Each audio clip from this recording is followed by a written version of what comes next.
د ټاپي پروژه چې د سیمې له سترو انرژي انتقالي پروژو څخه ده نن د منځنۍ او جنوبي اسیا د اقتصادي همکارۍ او سیمه ییز یووالي په یو مهم سمبول بدله شوې ده. دا پروژه چې د افغانستان په اقتصادي راتلونکي کې خورا مهم رول لري دا مهال په چټکۍ روانه ده او په هرات ولایت کې ډیری برخې عملي پړاو ته رسیدلي دي. له دې مخکې چې د راپور جزئیاتو ته لاړ شو له تاسو درنو لیدونکو څخه هیله کوم تر څو د ورو چینل درسره وڅارئ څو له همداسې راپورونو تحلیلونو او ویډیوګانو څخه باخبره پاتې شئ.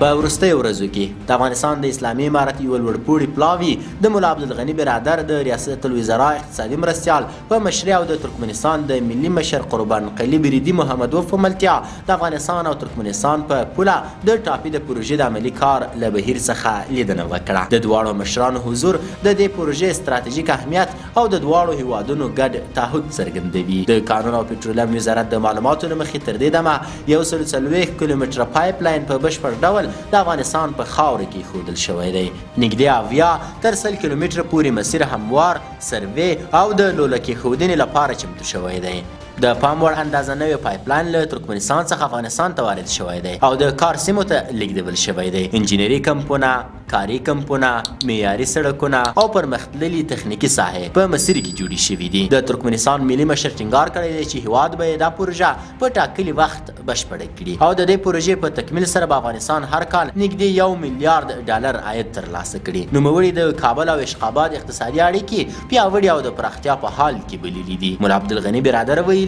چې د افغانستان اسلامي امارت لید یوازې په ټاپي پروژه نه محدودیږي بلکې هدف یې د افغانستان او ترکمنستان ترمنځ د یو ستر اقتصادي دهلیز جوړول دي.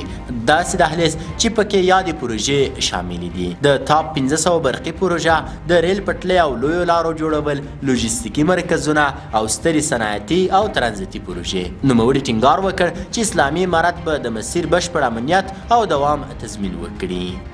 د اقتصادي کارپوهانو په وینا د ټاپي پروژه کولی شي د افغانستان ترانزیتي موقعیت بیرته احیا کړي، د کورني صنعت وده زمینه برابره کړي، د هرات او مزار شریف صنعتي پارکونه پیاوړي کړي، په راتلونکي کې کورونه او فابریکو ته د ګاز د ویش اسانتیاوې رامنځته کړي او ملي عاید په بسیار ډول زیات کړي. حمدالله فطرت د اسلامي امارت مرستیال ویاند وویل قسمی که شما میدانید که کار پروژه ټاپی در خاک افغانستان سال گذشته عملا آغاز شدن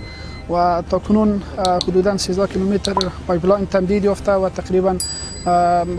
100 کیلومتر مسیر پایپلاین هموارکاری و شده و سرویس صورت گرفته و همچنان یک تعداد پایپلاین های جدید به ساحه رسیده، وسایط بسیار پیشرفته و جدید به ساحه رسیده و هدف از سفر امروزی حیات بلندپایه افغان و ترکمن هم ای بودن که از نزدیک پیشرفتایی که در این آخر صورت گرفته از نزدیک را ببینن، بررسی بکنن و همچنان یک اظهار تعهد برای تطبیق پروژه بزرگ در خاک افغانستان هستند که دو طرف متحد به تطبیق پروژه هستند و امروز آمدن مقامات عالی رتبه افغان و ترکمن به این ساحه نمایندگی ازی هستند که هر دو طرف متحد هستند که تا پروژه بزرگ و اقتصادی در خاک افغانستان بسیار به شکل خوب تطبیق پیدا بکنه. یک اظهار اطمینان است به تمام ملت افغانستان که هر دو جانب به تطبیق پروژه بزرگ اقتصادی متحد هستند و عملا حضور یافتند در ساحه و وسایط بسیار پیشرفته که شما در از نزدیک خود دیدین به ساحه آماده و کارهای بسیار در جریان سال گذشته کارهای بزرگ صورت گرفته، سرک های معیاری در اینجا تمدید یافته، کمپ های دائمی برای انجینرها و همچنان برای کارگرها اینجا ایجاد شده در ساحه، پایپلاین تمدید یافته و تمام از این نمایندگی ازی هستند که انشالله کارها به شکل بسیار دقیق و سریع جریان دارد.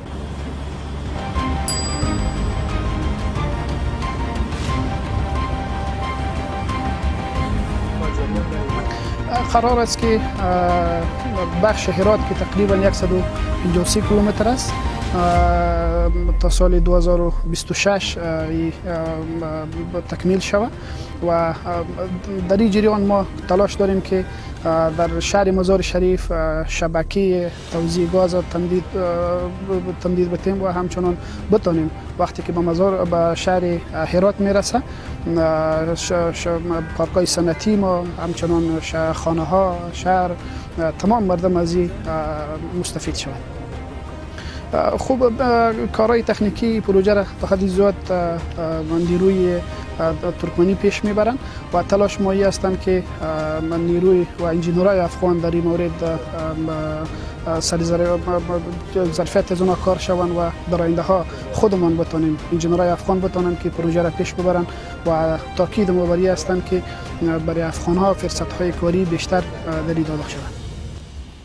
ټاپي پروژه چې په 1314 کیلومتره اوږدوالي او کلنۍ د 300 میلیارډ متر مکعبو ګاز د لیږد ظرفیت لري نن د سیمې له مهمو ستراتیژیکو طرحو څخه ګڼل کیږي. د دې پروژې پرمختګ په افغانستان کې سره له دې چې هیواد له سیاسي او اقتصادي ننګونو سره مخ دی نړیوال او پانګوالو ته مثبت پیغام ورکوي. افغانستان د سیمې د انرژۍ او اقتصاد په یو مهم دهلیز کې د بدلیدو لپاره چمتو دی.